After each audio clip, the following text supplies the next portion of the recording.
सदन के अंदर की गतिविधियों को लेकर घमासान मचा हुआ है।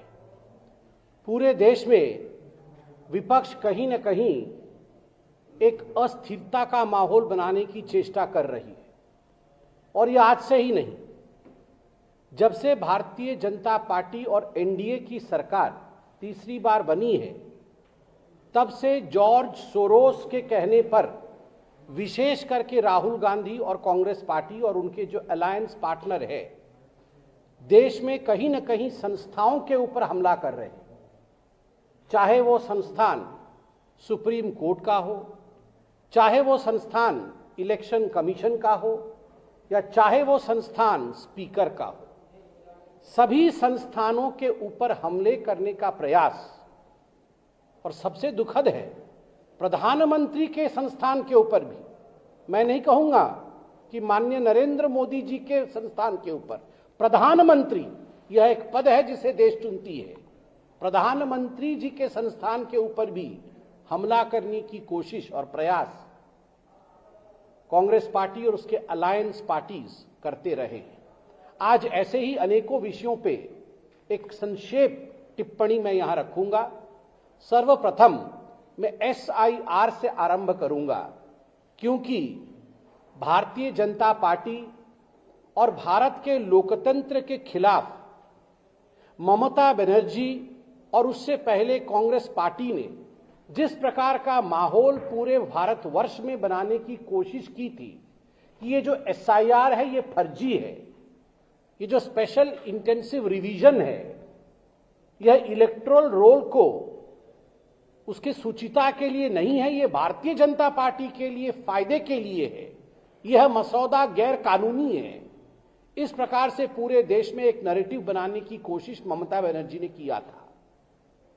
ममता बनर्जी यहां तक विषय को लेकर आई थी कि वो खुद सुप्रीम कोर्ट में एक पिटिशनर के रूप में विगत हफ्ते, पिछले हफ्ते उन्होंने अपने आप को प्रस्तुत किया था, खुद उन्होंने दलील रखी थी और उन्होंने कहा था कि SIR के माध्यम से बंगाल के ऊपर अत्याचार हो रहा है।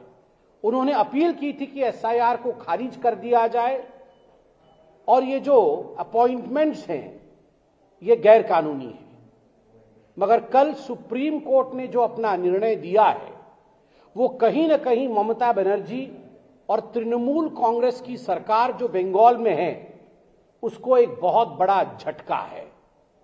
सुप्रीम कोर्ट ने बहुत स्पष्ट रूप से कहा, और मैं पढ़ना चाहूंगा क्योंकि अंग्रेजी में कहा गया है, शब्दशः मैं पढ़ रहा हूं, Whatever orders or clarifications required, we will issue, but we will not allow any impediment in SIR. This must be understood by all states. Chief justice of India Suryakant ji. अनुवादित करूं तो इसका अर्थ होता है कि सभी स्टेट ये जान ले, किसी भी कीमत पर SIR को रोका नहीं जाएगा। अगर SIR को लेकर किसी प्रकार के क्लैरिफिकेशन की आवश्यकता है तो वो क्लैरिफिकेशन सुप्रीम कोर्ट करेगी, मगर SIR को गलत कहना, SIR को गैर लोकतांत्रिक कहना ये नहीं है। नो इम्पेडिमेंट, इसे किसी भी कीमत पर रोका नहीं जाएगा। झटका नंबर 1 ममता बनर्जी को जोर से लगता है, क्योंकि ममता बनर्जी SIR नहीं चाहती थी। दूसरा विषय है माइक्रो ऑब्जर्वर का और EROs का। जो इलेक्टोरल रजिस्ट्रेशन ऑफिसर्स थे उनके अपॉइंटमेंट को लेकर ममता बनर्जी का कहना था कि हमारे पास इतने अधिकारी नहीं हैं, हम नहीं दे सकते हैं अधिकारी। कल सुप्रीम कोर्ट ने स्पष्ट शब्दों में कहा कि आज, जब मैं खड़ा हूं लगभग 1:30 बजे हैं, आज 5 बजे तक till today 5 PM 8505 group B के अधिकारी अपने DMs को, डिस्ट्रिक्ट मजिस्ट्रेट्स को जाके रिपोर्ट करें और ड्यूटी में ज्वाइन करें। अर्थात एक तरह से ममता बनर्जी को झटका लगा है कि जो ममता बनर्जी कह रही थी कि हम ऑफिसर नहीं दे सकते हैं, अब वो सूची लेकर जमा कर रही हैं और 8,505 ऑफिसर अब नियुक्त किए जाएंगे। सुप्रीम कोर्ट ने भी कह दिया कि देख लो भैया, ये जो ऑफिसर नियुक्त किए जा रहे हैं ये राजनीतिक रूप से काम न करे, राज्य सरकार इनको भड़का करके कोई काम नहीं करे, इन सब विषयों पे नजर इलेक्शन कमीशन ऑफ इंडिया रखेगी। और इलेक्शन कमीशन ऑफ इंडिया को अगर लगता है कि प्रलोभन के अंतर्गत, डर के अंतर्गत या इनकेपेबिलिटी के अंतर्गत ये ऑफिसर काम कर रहे हैं, तो election commission of India directly इनके खिलाफ कड़ी कार्यवाही कर सकती है। तो ममता बनर्जी जो ऑफिसर्स को डराने धमकाने का काम कर रही थी या सोच रही थी, वो भी नहीं हो सकता।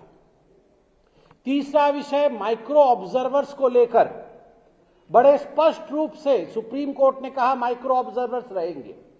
माइक्रो ऑब्जर्वर्स अपने असिस्टेंट रोल में रहेंगे, वो असिस्ट करेंगे और ईआरओस के साथ मिलकर वो काम करेंगे असिस्टिंग रोल में। चौथा सबसे बड़ा विषय है, सुप्रीम कोर्ट ने कहा कि ये जो फॉर्म नंबर 7 होता था ऑब्जेक्शन का, ऑब्जेक्शन मतलब क्या होता है, मतलब ममता बनर्जी की टीएमसी के किसी विधायक ने 20 लोगों का कि इनको आप वोटर कार्ड में जोड़ो एक फॉर्म दिया। पिताजी की उम्र आपने देखा होगा, पिताजी का उम्र है 25 साल और बेटे का उम्र है 15 साल। पिताजी का उम्र है 24 साल, बेटे का उम्र है 17 साल, मतलब 5 साल में 6 साल में कोई पिता बन गया है, 10 साल में उसके 5 बच्चे हो गए। तो ये सारी जो खामियाजा थी उसके खिलाफ जो जागरूक नागरिक हैं, अवेयर सिटीजन्स, उन्होंने ऑब्जेक्शंस दिया। ये कैसे हो सकता है, पिता का उम्र 25 साल, बेटे का उम्र 15 साल, 16 साल, ये संभव नहीं है, तो इसको इलेक्टरल रोल से हटाया जाए। ये फॉर्म 7 में दिया जाता है। जब फॉर्म 7 में ये दिया गया तो ममता बनर्जी ने बुला के अपने सभी नेताओं को कहा जला दो, फॉर्म 7 जला दो। ऐसे ऐसे गड्डी बना के फॉर्म 7 को जला दिया गया था। चकुलिया याद करिए, फरक्का वीडियो का याद करिए कहानी, यहां सब फॉर्म 7 जलाए गए थे। सुप्रीम कोर्ट ने संज्ञान में लिया और कहा कि खबरदार, फॉर्म 7 की सुनवाई होगी, स्टैट्यूटरी तरीके से सुनवाई होगी। अगर जिसने कंप्लेंट किया है, कंप्लेनेंट उपस्थित भी नहीं होता है तो भी उस कागज का महत्व है। उस कागज में अगर कंप्लेंट किया गया है तो सुनवाई करना पड़ेगा। यह राजनीतिक रूप से काम नहीं चलेगा, सुनवाई करनी पड़ेगी। और अंत में सुप्रीम कोर्ट ने डीजी पुलिस,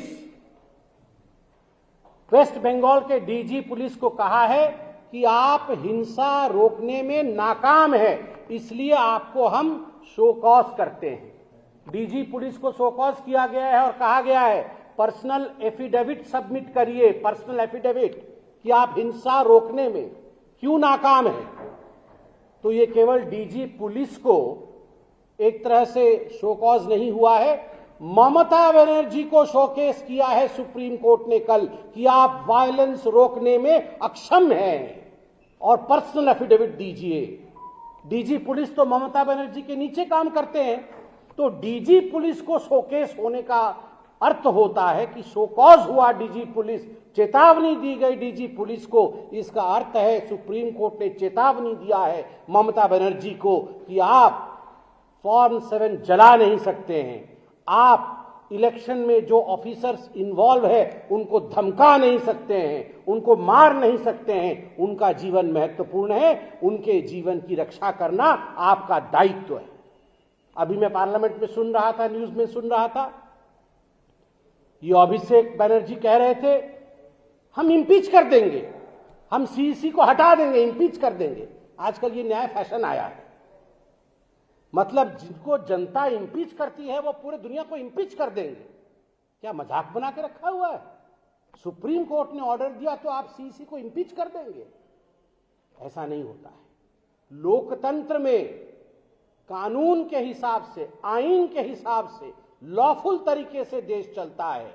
ममता बनर्जी जी एसआईआर को लेकर सुप्रीम कोर्ट ने जो कहा है, अंततो गत्वा आपके देहुड़ी पर सारा का सारा प्रश्न वहीं रुकता है, जवाब आपको देना होगा। मैं आशा करता हूं कि जिस तेवर के साथ, जिस अंदाज के साथ आप दिल्ली आई थी और सुप्रीम कोर्ट ने आपने जेरा किया था, अर्थात आपने केस को लड़ने का प्रयास किया था, उसी प्रकार का आप मादा दिखाएंगी और आज प्रेस कॉन्फ्रेंस करके जो सुप्रीम कोर्ट ने कहा है उसका जवाब देने का हिम्मत भी करेंगी।